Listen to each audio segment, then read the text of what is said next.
Tahukah kalian, ada banyak para ilmuwan yang bekerja keras siang dan malam untuk menciptakan sebuah penemuan. Contohnya, Thomas Alva Edison yang membutuhkan waktu 2 tahun lebih untuk mengembangkan sebuah lampu pijar. Percayakah kalian, ada pula para ilmuwan yang menciptakan sesuatu tanpa disengaja? Justru sesuatu yang tidak direncanakan ini dapat mengubah dunia dan masih bermanfaat sampai sekarang.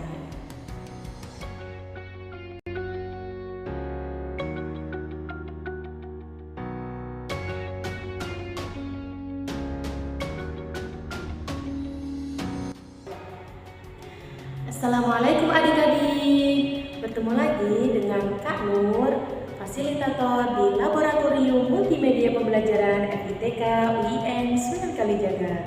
Semoga adik-adik semakin sehat, semakin kuat, dan semakin cerdas. Amin. Dalam video pembelajaran kali ini, kita akan belajar bersama mengenai para penemu yang mengubah dunia. Sudah siap? Kalau sudah siap, simak baik-baik ya. Ayo kita mulai. Tujuan pembelajaran yang akan kita capai pada hari ini adalah sebagai berikut. Yang pertama, mampu menyebutkan informasi penting dari teks eksplanasi. Yang kedua, mampu mengidentifikasi komponen-komponen listrik dalam rangkaian listrik sederhana. Yang ketiga, mampu mengidentifikasi perubahan sosial budaya dalam kehidupan masyarakat. Yang keempat, mampu mengidentifikasi bentuk lingkaran dan manfaatnya dalam kehidupan sehari-hari. Yang kelima, mampu mengidentifikasi contoh hak dalam kehidupan sehari-hari. Yang keenam, mampu mengidentifikasi berbagai contoh interval nada. Dan yang terakhir, mampu mengetahui teknik push up dan sit up. Coba perhatikan sekeliling kalian. Barang-barang apa saja yang kalian lihat? Kemungkinan ada smartphone di dekat kalian, bukan? Mungkin juga ada televisi, radio, lampu, hingga motor atau mobil. Berbagai penemuan hebat telah dilakukan oleh para ilmuwan. Mulai dari penemuan yang sederhana hingga penemuan yang sangat rumit. Banyak dari mereka yang berinovasi dan berusaha untuk menciptakan hal-hal yang baru. Semua penemuan hebat ini mempunyai manfaatnya masing-masing, tetapi di antaranya mempunyai manfaat yang jauh lebih besar dalam kehidupan masyarakat daripada yang lain. Yuk kita bahas lebih dalam tentang mereka.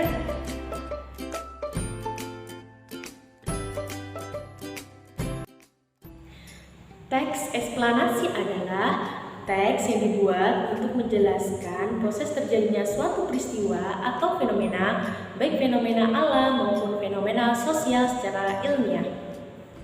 Seperti teks tentang banjir, gerhana bulan, narkoba, atau teks tentang penemuan lampu pijar. Ciri-ciri dari teks eksplanasi adalah sebagai berikut. Yang pertama, informasi berdasarkan fakta. Yang kedua, berisi tentang ilmu pengetahuan. Dan yang ketiga, bersifat informatif. Struktur dari teks eksplanasi adalah pernyataan umum, urutan sebab akibat, dan yang terakhir adalah interpretasi. Lalu bagaimana sih ketika adik-adik ingin menemukan informasi penting dari suatu bacaan? Adapun langkah-langkah yang harus dilakukan adalah sebagai berikut. Yang pertama yaitu memahami judul bacaan. Yang kedua, membaca dengan cermat dan berulang-ulang. Yang ketiga, menentukan kalimat pokok dalam suatu paragraf. Yang keempat, menentukan kata kunci dalam paragraf.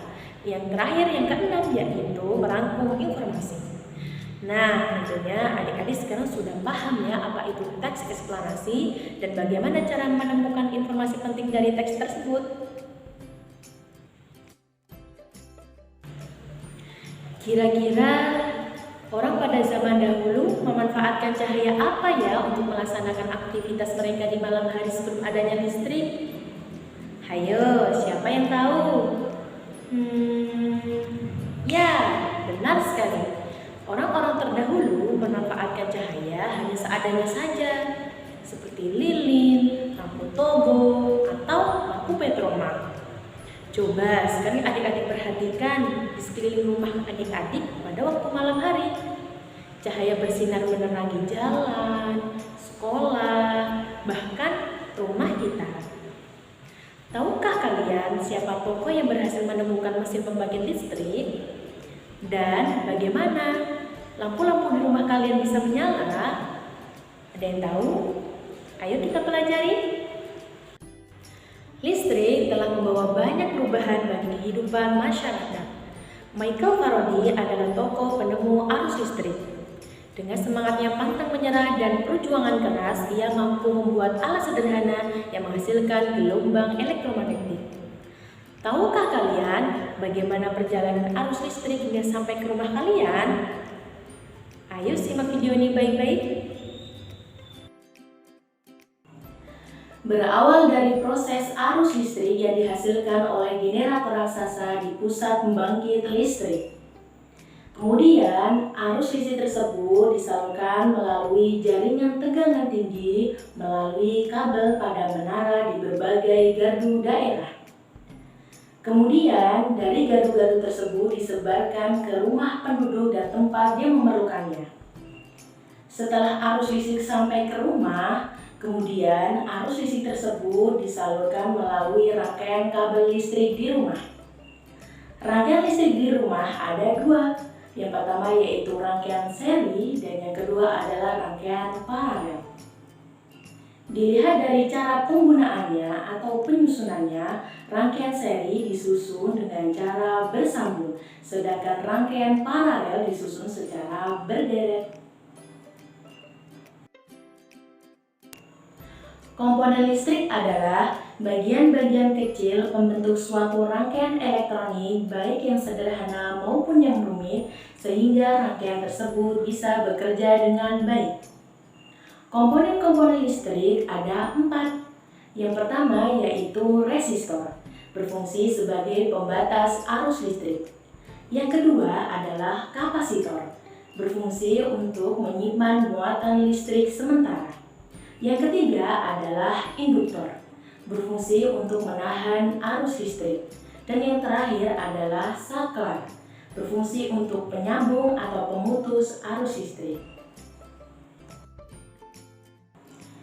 Nah adik-adik, berbagai penemuan telah dilakukan oleh para ilmuwan, salah satunya adalah listrik. Tentunya adik-adik sudah paham ya perubahan apa saja yang terjadi setelah dan sebelum adanya listrik. Ayo kita bahas bersama. Yang pertama, bidang sosial. Orang terdahulu ketika ingin berkomunikasi, mereka hanya bisa berkomunikasi satu tatap saja dalam satu wilayah. Tetapi ini kita bisa melakukannya dengan telepon atau internet. Yang kedua, pada bidang ekonomi. Orang terdahulu ketika ingin bekerja atau pergi ke pasar biasanya dilakukan pada siang hari, tetapi kini bisa dilakukan pada malam hari. Yang ketiga, pada bidang pendidikan. Orang pada zaman dahulu ketika ingin belajar, biasanya pencahayaan mereka kurang, tetapi kini pencahayaan mereka sangat cukup. Dan yang terakhir yaitu bidang kebudayaan. Orang pada zaman dahulu ketika ingin menyelenggarakan pentas seni tradisional, mereka biasanya dilakukan pada siang hari, tetapi ini dilakukannya pada malam hari, bahkan dengan cahaya-cahaya yang sangat cukup.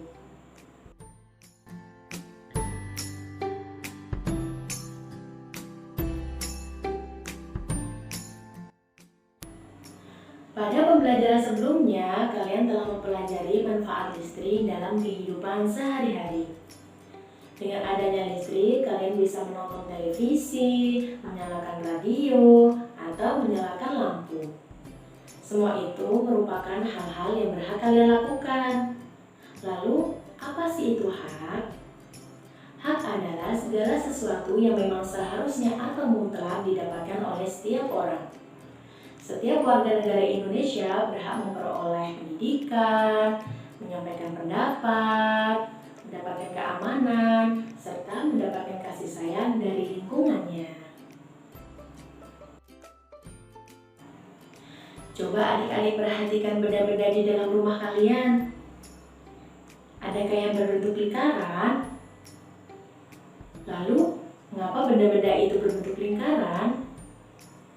Ya, tentunya setiap bentuk ada fungsinya masing-masing. Kita contohkan seperti roda pada sepeda. Bayangkan saja, ketika roda pada sepeda itu berbentuk segi 4 atau segitiga, apa yang akan terjadi? Tentunya, sepeda itu tidak akan bisa berjalan dengan lancar, bukan? Lalu, apa sih itu lingkaran? Lingkaran adalah titik-titik yang membentuk kurva tertutup dan jarak antara titik satu dengan titik lainnya sama. Titik tersebut dinamakan sebagai titik pusat lingkaran. Di dalam kamar Edo terdapat sebuah radio. Edo seringkali mendengarkan musik dengan radio tersebut. Salah satu musik yang menjadi favoritnya adalah musik yang berasal dari daerah Jawa Tengah, yaitu Cublak-Cublak Suweng. Ayo kita nyanyikan bersama. Cublak-cublak suweng, suwenge tinggal enter, mambu ketudung gudel, pak boleh lalelo sopong guyun dele ake sir, sir ponggele kopong sir, sir ponggele kopong. Nah, supaya lagu yang dinyanyikan itu tepat, adik-adik perlu memahami tentang nada interval. Sebelumnya kita berlatih terlebih dahulu yuk tentang do, re, mi, fa, sol, la, si, do. Coba diulangi ya. Do, re, mi, fa, sol, la, si, do. Nah, sudah? Sekarang mari kita coba. Mi, sol, sol, re, mi, do. Bisa? Lagi ya. Mi, sol, sol, re, mi, do. Nah, mudah bukan? Nanti adik-adik di rumah bisa mencobanya sendiri ya.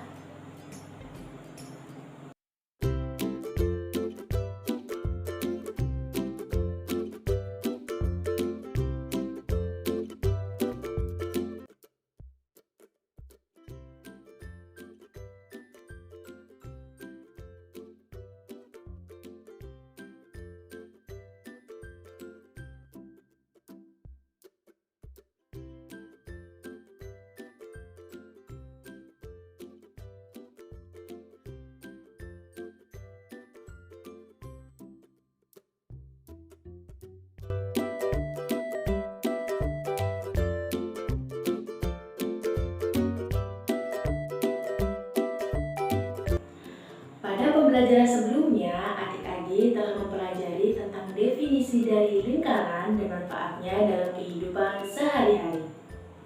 Sekarang adik-adik akan belajar dan mengenal tentang unsur-unsur dalam lingkaran. Coba adik-adik perhatikan gambar ini. Pada gambar tersebut terdapat 3 titik, yaitu titik A, P, dan B. Titik A, P dinamakan sebagai jari-jari, sedangkan titik A, B dinamakan sebagai diameter.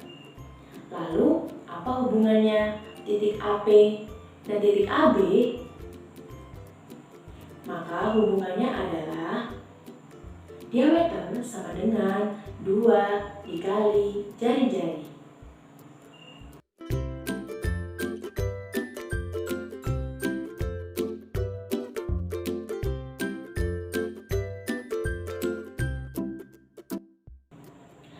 Pada pembelajaran sebelumnya, adik-adik telah belajar mengenai unsur-unsur lingkaran. Sekarang, adik-adik akan mempelajari unsur-unsur lingkaran yang lainnya. Coba amati gambar ini. Warna merah pada lingkaran dinamakan sebagai juring. Warna kuning pada lingkaran dinamakan sebagai temberang. Titik OA, OB, dan OC dinamakan sebagai jari-jari. Sedangkan titik AB dinamakan sebagai diameter. Dan titik AC dinamakan sebagai tali busur. Sedangkan titik OD dinamakan sebagai apotema.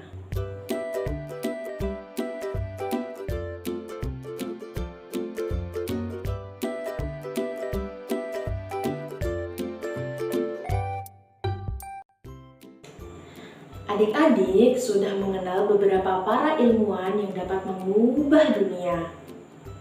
Tahukah kalian bagaimana para ilmuwan itu bertanggung jawab atas penemuannya? Apakah mereka bertanggung jawab atas hak yang telah didapatkannya? Ya, tentunya mereka sangat bertanggung jawab atas apa yang telah mereka temukan. Buktinya, penemuan itu masih ada sampai sekarang dan bermanfaat bagi banyak orang. Para penemu juga bertanggung jawab untuk menjaga penemuannya dengan sebaik-baiknya. Dan hak yang dimiliki oleh mereka adalah hak untuk dihargai karya ciptanya atau hasil penemuannya. Asik ya, belajar mengenai para penemu yang mengubah dunia. Kita harus senantiasa berkarya dalam hal apapun. Tidak perlu menghasilkan sesuatu yang besar, tetapi mulai dari hal yang kecil, lalu berproses, kemudian kebesaran akan mendatangi kita sendiri atas izin Tuhan. Asalkan ada tekad, kemauan, pasti ada jalan untuk meraihnya. Nah, itu dia pembelajaran mengenai para penemu yang mengubah dunia. Semoga pembelajaran ini dapat memberikan manfaat dan keberkahan. Amin. Sampai jumpa di pembelajaran selanjutnya ya. Assalamualaikum warahmatullahi wabarakatuh.